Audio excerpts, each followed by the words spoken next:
मेरे उठे बिरह की पीर सखी वृंदावन जाऊंगी।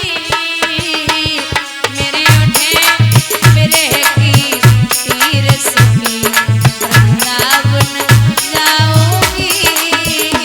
मेरे उठे बिरह की पीर सखी वृंदावन जाऊंगी।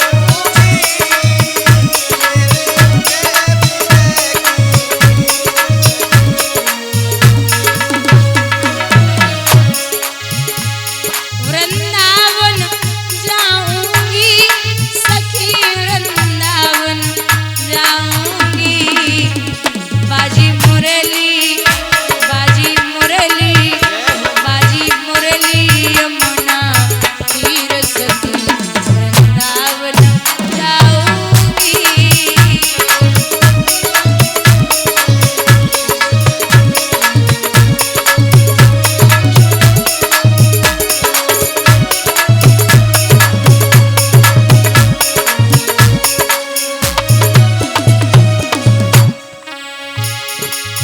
छोड़ दियो मैंने भोजन पानी श्याम की याद में।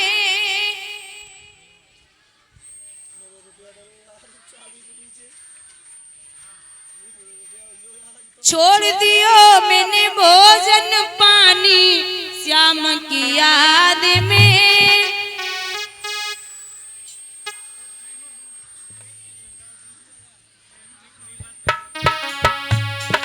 ऐसो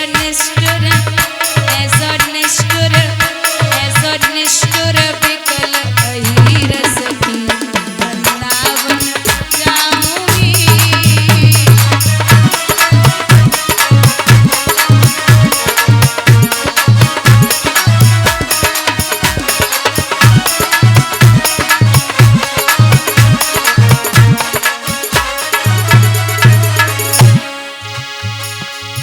बनवारी गिरधर ने मोको पागल कर डारी।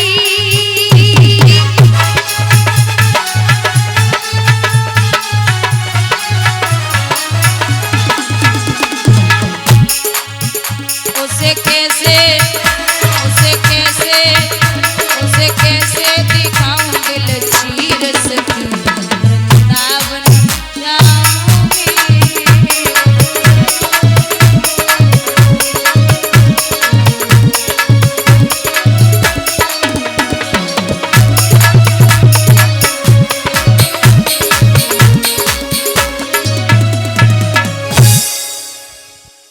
यहाँ सखिया पहुंची रात्रि का समय। महाराज मैया पार्वती सज धज के महाराज को देखवे के लिए चले। तो बाबा बोले कहाँ जा रही हो देवी?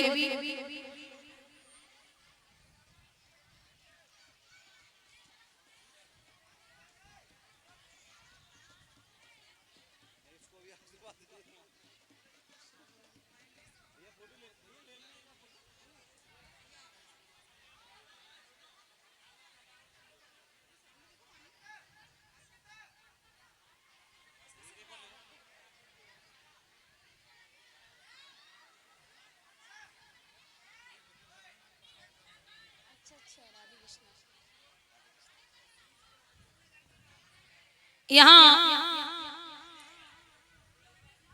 जब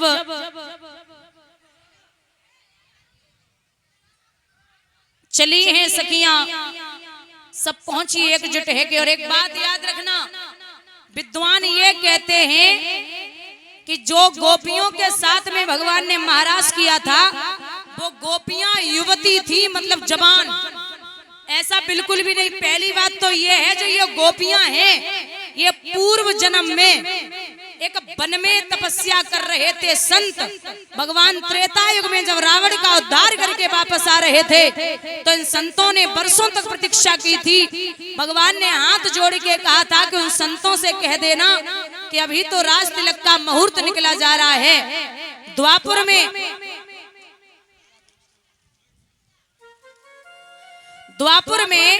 जितने भी संत हैं वो गोपी बन के आएंगे और मैं सभी संतों के साथ में महाराज करूंगा।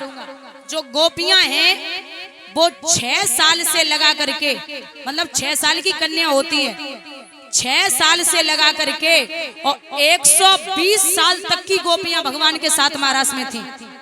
120 साल का मतलब मान लो कि नाती पंती संती सब थे और भगवान हर गोपी के साथ हर रूप में बैठे। और यहाँ तक विद्वानों ने कहा है कि दुनिया में सबसे सुंदर हैं अप्सराएं, दुनिया में सबसे सुंदर हैं अप्सराएं और 100 अप्सराएं एक तरफ और ब्रज की एक गोपी की सुंदरता एक तरफ। बोलिए गोविंद भगवान की।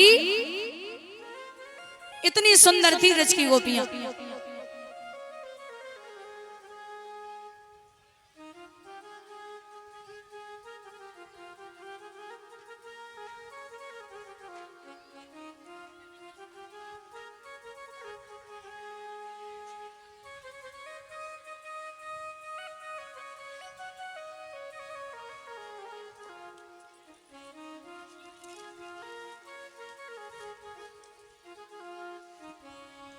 बंधुओं, यहाँ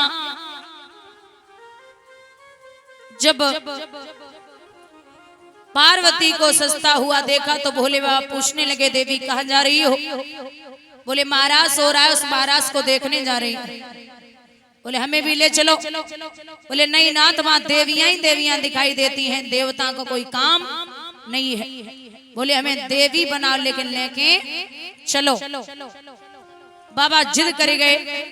अब मैया साड़ी पहना रही, इतने से पीछे सही कर रही तो आगे खुल रहे, आगे सही कर रही तो पीछे खुल रहे। अब इतने लंबे चौड़े जूड़ा बधो सर्प बिच्छू कातर चंद्रमा। मैया बोली अब हेऊ मान जाओ, जिद मत करो। बोले हम जाएंगे तो तुम भी। लाल की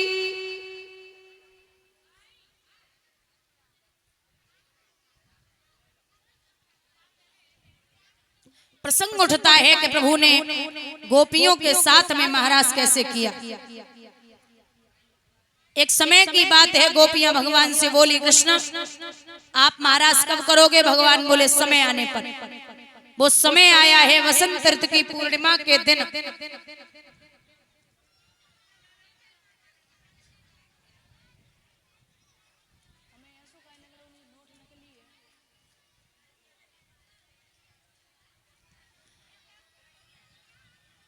योग माया के द्वारा भगवान ने सुंदर सी जगह बनाई। उस जगह को देख के भगवान ने होठों पे बंसी रखी और बजाना प्रारंभ कर दिया। ऐसी मुरली की धुन सखियन को पागल कर रही। कोई सखी अगर खाना बना रही तो खाना छोड़ के भागी, कोई सासू के पांव दबा रही तो पैर ही खींचने लगी, कोई सुरमा लगा रही तो एक आंख में सुरमा लगो एक हाथ में सुरमा दानी लेके भागी परी। महाराज ऐसी मुरली की धुन पागल करी गई। भगवान के सम्मुख सखियां पहुंची। अब एक बात बताइए हमें, आपके यहाँ कोई बहुत बड़ा प्रोग्राम हो और आप किसी को फोन करके ये बोलो कि भैया हमारे यहाँ शादी विवाह जो भी है आपको आना पड़ेगा, और वो व्यक्ति जब उस सुबह न पहुंचे फिर आप फोन करो कि आप भैया आए नहीं, आपको आना था, और फिर वो जब तुम्हारे यहाँ पहुंच जाए फिर वो से जब पूछो काले ना आए हो, तो कितनी बड़ी बेइज्जती है।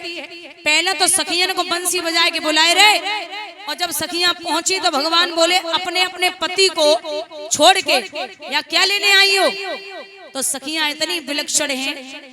भगवान से बोली हमें जब बताओ कन्हैया, एक पतिव्रता औरत और उसका पति विदेश चला जाए और वो मिट्टी का पति बना करके उसकी पूजा करे, और जब मिट्टी के पति की पूजा करते समय उसका असली पति विदेश से आ जाए, तो ये बताइए गोविंद वो असली के लिए दरवाजे खोले या जो नकली मिट्टी का है उसकी पूजा करती रहे? पति विदेश चला जाए और वो पति की मिट्टी की प्रतिमा बना करके पूजा करे, और जब पूजा कर रही हो तो असली पति विदेश से आकर के कुंडी को खटखटा दे। अब ये बताइए वो असली के लिए दरवाजे खोले या जो नकली मिट्टी का है उसकी पूजा करती रहे? तो सखियों की बात सुन के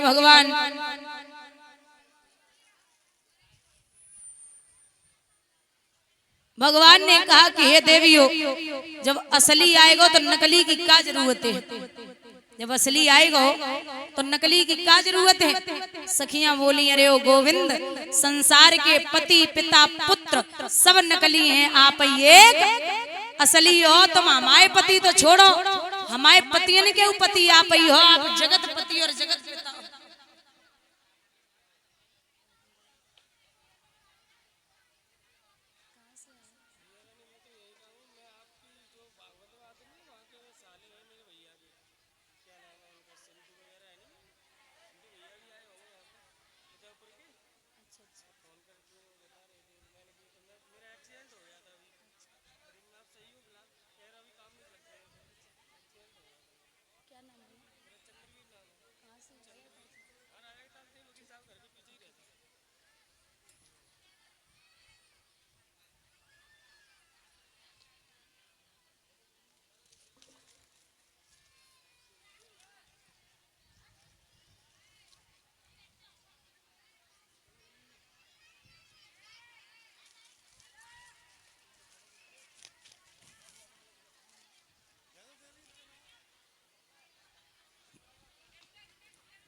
यहाँ सब सखियां